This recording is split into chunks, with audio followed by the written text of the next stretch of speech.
Alright, what's going on, guys? Deathstroke here. So in today's video, we are going to actually explain a lot of things that I noticed a lot of people had questions about.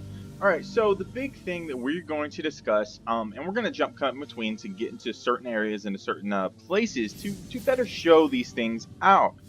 Alright, so the big thing that I want to show you guys in today's video is all about mods.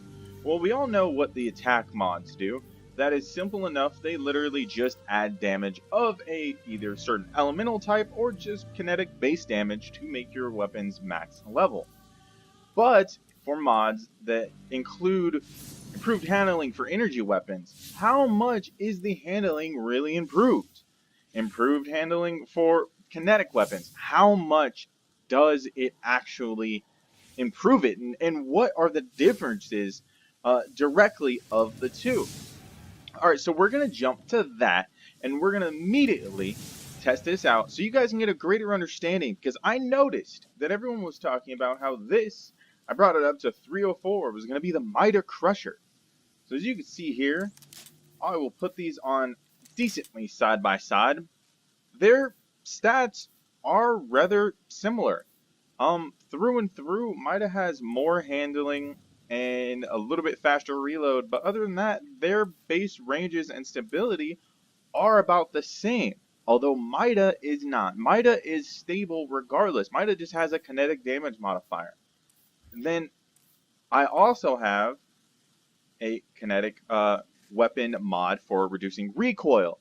So naturally, if I put this weapon on, it's automatically going to be a more stable Mida than without it. So what we're going to do is we're going to do a test right now where we remove all of the mods that have an effect on our weapon. So I'm going to remove the kinetic mod, I'm going to remove the energy mod, and come back, and we're going to see how these things pair up against one another back to back. Okay, so as you can see here, I have no mods on that affect my weapon's potential at all, right? So we are going to see what two baseline weapons that should be in competition with each other actually what their baseline weapon recoil stats and everything is. I wish this event would not have just happened because it's darker, but it'll be okay. Alright, so this is base Mida with no mod that inhibits its recoil. So as you can see, I'm just going to tap it. I'm not holding down on any of the buttons. I'm zooming in and pulling the trigger. You can see that that's a generally straight line that's rather controllable. Recoil direction is up and to the right, and it is very fluid and simple. Now if I put a little bit slight downward pressure, you can really pop those shots right on top of one another with little to no effort, thus getting all those headshots that we're used to with Mida. Alright, so as we go in here, we'll test this one out. This is the new Future War Cult Pleiades Corrector. Pleiades Corrector. Alright, so this weapon is really great. I love it. It is so fun to use. That's why I kept two of them, because it's like a little mini Mida. I think it's actually bigger, but it's like a little Mida that I can actually have damage types on. So if I want to do something and I want to use a different exotic, I can have a good, reliable scout with elemental damage. So that's why I ended up keeping two.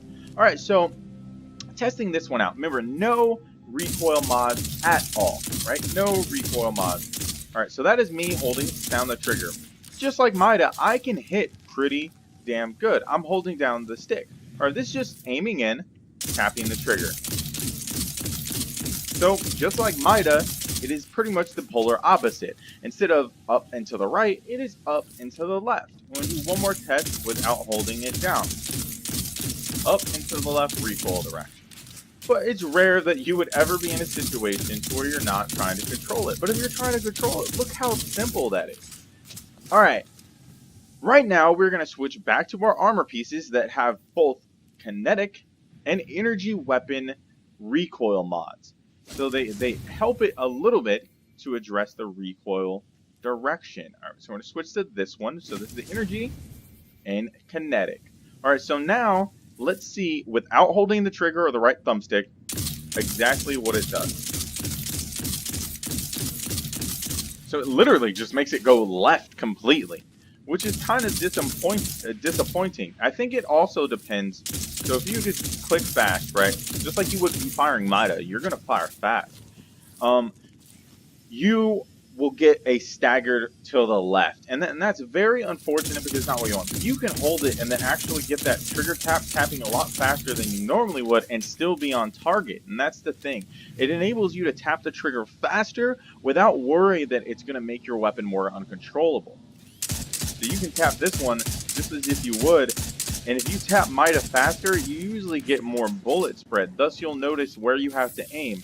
Normally, if someone's head is one of those bullets, when you have to aim, you're going to have to aim actually above their head, depending on the rate of fire that you pull the trigger to shoot.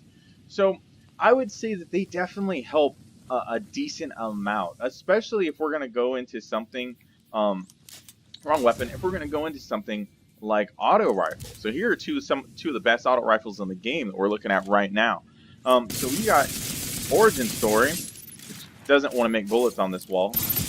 Origin Story, holding it down, it just makes it so much more crisp and stable. Same thing with Uriel's Gift. You can just see why people use these weapons.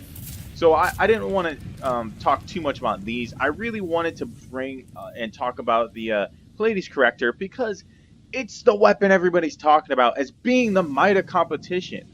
But honestly, you really have to have that mod in there to do recoil direction control for it to really even remotely compete with Mida, because Mida is so naturally stable and it's so easy to use. Just the sound of it and everything about it just gives it that feel like it's not kicking hard and it's not using a lot of effort to really fire. So I really just wanted to point that out. Hopefully you guys enjoyed that. I'm also going to be doing another video right after this. I just wanted to split them up. That's on your regen and the exact time, so you know, just like you did in Destiny 1 where it gave you a cooldown timer, what the difference between having mods on and not having mods on and if they stack. Alright guys, stay awesome. Hopefully you got something out of that. If you didn't, what you should take out of it is put a damn mod on your weapon that has kinetic and energy. At least one of both. Power, I wouldn't suggest it. Even for shotguns, I wouldn't suggest it. Fusions, maybe. If you rock only fusions, maybe. But if you're rocking rocket launchers and stuff like that, no. Sniper rifles, power ammo, sure. Increase the reload speed for sniper rifles and fusion rifles. But other than that, I wouldn't suggest it over your abilities after that point, because we're about to find out, do ability mods stack? And if they do, how much does it help? Alright guys, stay awesome. Until next time, Deathstroke out.